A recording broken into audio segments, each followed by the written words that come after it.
Assalamualaikum warahmatullahi wabarakatuh. Kami dari kelompok 1 akan mempresentasikan mengenai Wali Songo dan jaringan ulama di Nusantara. Sebelumnya yang kami hormati Bapak Baharudin Salim selaku dosen pengampu mata kuliah Akhlak dan Etika. Perkenalkan, saya Muhammad Fajri dengan NPM 202414500296. Perkenalkan, nama saya Putri Umairo dengan NPM 2024 14500 297. Latar belakang. Sejarah pertumbuhan jaringan antara para penuntut ilmu dari Nusantara dengan banyak ulama Timur Tengah, khususnya Haramain, melibatkan proses-proses historis yang amat kompleks. Jaringan murid guru yang tercipta dari antara kaum muslim, baik dari kalangan penuntut ilmu dan ulama maupun muslim awam umumnya, di antara kedua kawasan dunia muslim ini merupakan buah dari interaksi yang panjang di antara wilayah muslim di Nusantara dan Timur Tengah. Wali Songo, sekumpulan tokoh penyebar Islam pada perempat akhir abad ke-15 hingga paruh kedua abad ke-16, adalah tonggak terpenting dalam sejarah penyebaran Islam di Jawa dan Nusantara. Dikatakan tonggak terpenting sejarah penyebaran Islam karena kedatangan saudagar-saudagar Muslim sejak tahun 674 Masehi itu ternyata tidak serta-merta diikuti oleh penyebaran agama Islam secara masif di kalangan penduduk pribumi. Sampai kemunculan para penyebar Islam di Jawa yang dikenal dengan sebutan Wali Songo, yang makam-makamnya sampai saat ini sangat dihormati dan dijadikan peziarahan oleh masyarakat Muslim Indonesia. Wali Songo. Wali Songo merupakan kata majemuk yang berasal dari kata wali dan songo. Kata wali berasal dari bahasa Arab, yaitu dari waliullah yang berarti orang yang mencintai dan dicintai Allah. Sedangkan songo berasal dari bahasa Jawa yang berarti 9. Jadi Wali Songo berarti wali 9 atau 9 wali, yakni 9 orang yang mencintai dan dicintai Allah, di mana mereka dipandang sebagai ketua kelompok dari sejumlah besar mubalik Islam yang bertugas mengadakan dakwah Islam di daerah-daerah yang belum memeluk Islam di Jawa.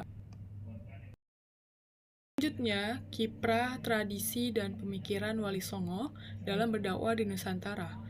Beberapa sunan berhasil mengakulturasikan antara budaya lokal dengan syariat Islam, sehingga masyarakat dapat dengan mudah menerima dan mengamalkan ajaran Islam dalam konteks budaya mereka. Berikut adalah beberapa sejarah singkat dari kiprah dan masing-masing anggota dari Wali Songo. Yang pertama ada Maulana Malik Ibrahim. Beliau tinggal di Gresik, Jawa Timur, dan beliau dianggap sebagai leluhur dari para wali lainnya. Pendekatan yang beliau lakukan, yang diterapkan oleh beliau, salah satunya adalah bergaul dengan para remaja dan mendirikan pesantren sebagai lembaga pendidikan. Selanjutnya ada Raden Rahmat. Banyak dari pendekatan dakwah yang diterapkan oleh Sunan Ampel masih digunakan oleh pembicara agama di Indonesia, termasuk penggunaan syair-syair sebagai sarana untuk berdakwah, baik dalam bahasa Arab maupun bahasa Indonesia. Yang ketiga, ada Sunan Giri atau Raden Paku. Strategi dakwah yang dikembangkan oleh Sunan Giri meliputi aspek-aspek berikut.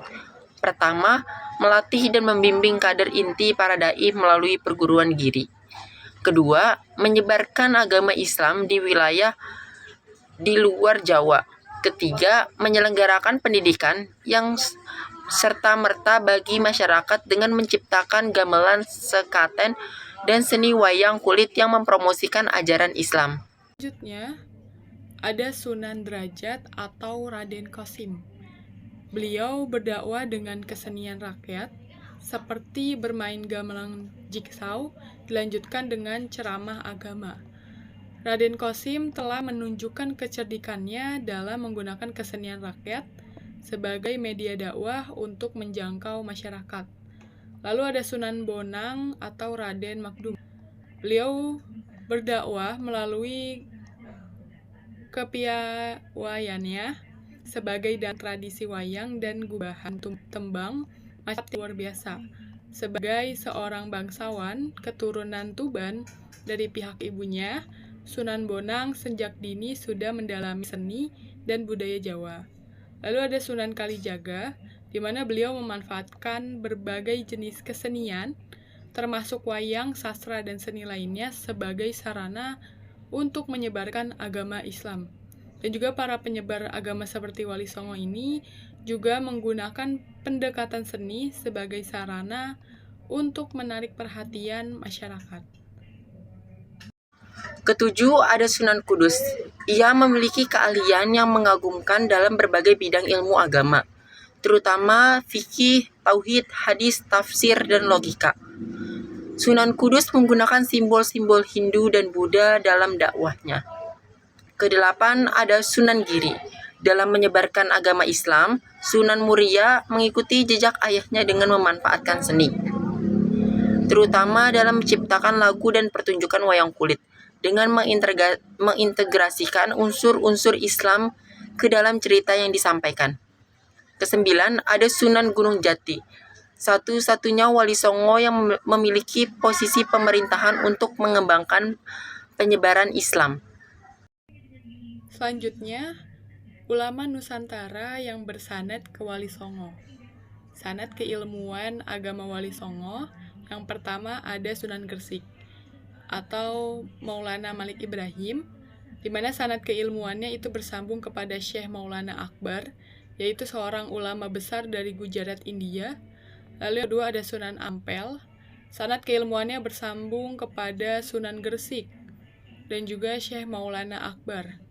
Yang ketiga ada Sunan Bonang, di mana sanad keilmuannya itu bersambung kepada Sunan Ampel dan juga Sunan Gresik.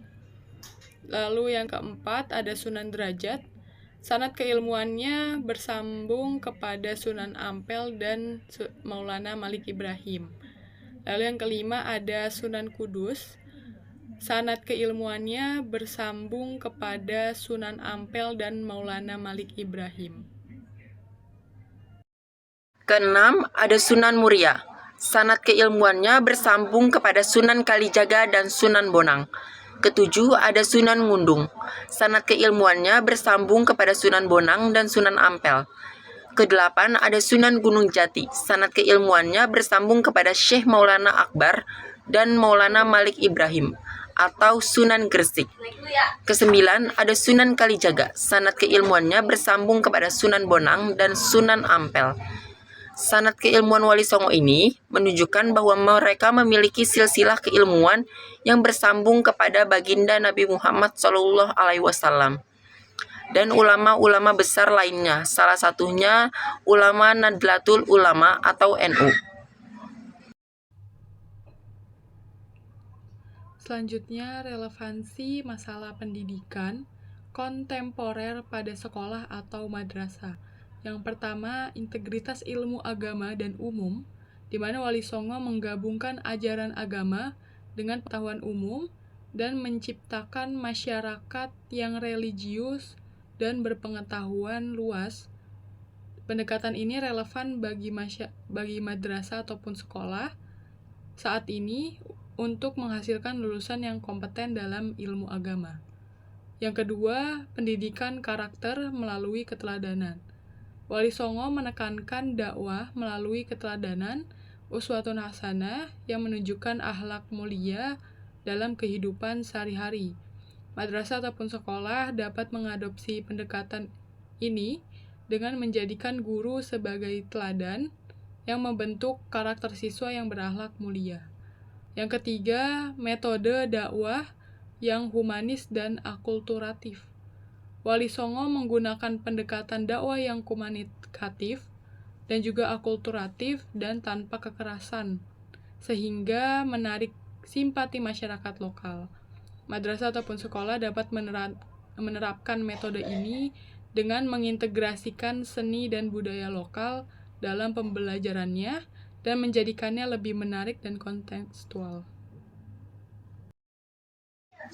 Kesimpulannya, Wali Songo bukan hanya sebagai penyebar agama, tetapi juga arsitek peradaban Islam yang melebur dengan budaya lokal. Pendekatan mereka yang humanis dan akulturatif terbukti efektif dalam dakwah, menciptakan masyarakat yang religius sekaligus adaptif terhadap perkembangan zaman. Sanad keilmuan yang diwariskan membuktikan kesinambungan jaringan ulama Nusantara hingga saat ini. Metode dakwah dan pendidikan Wali Songo relevan untuk diterapkan dalam sistem pendidikan modern, guna membangun generasi yang berpengetahuan luas dan berakhlak mulia. Selanjutnya ada saran.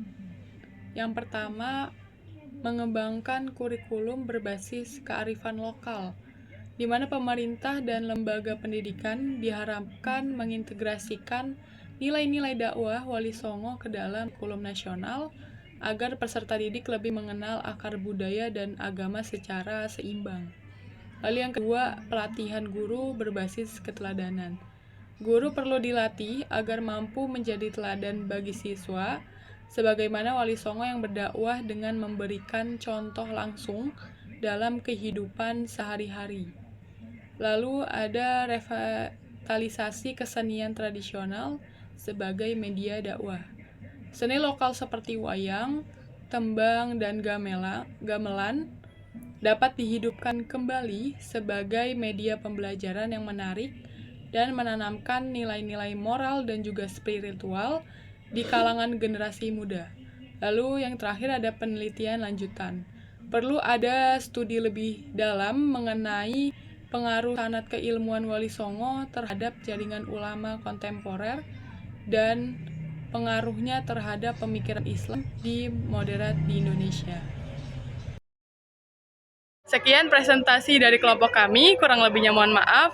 Wassalamualaikum warahmatullahi wabarakatuh.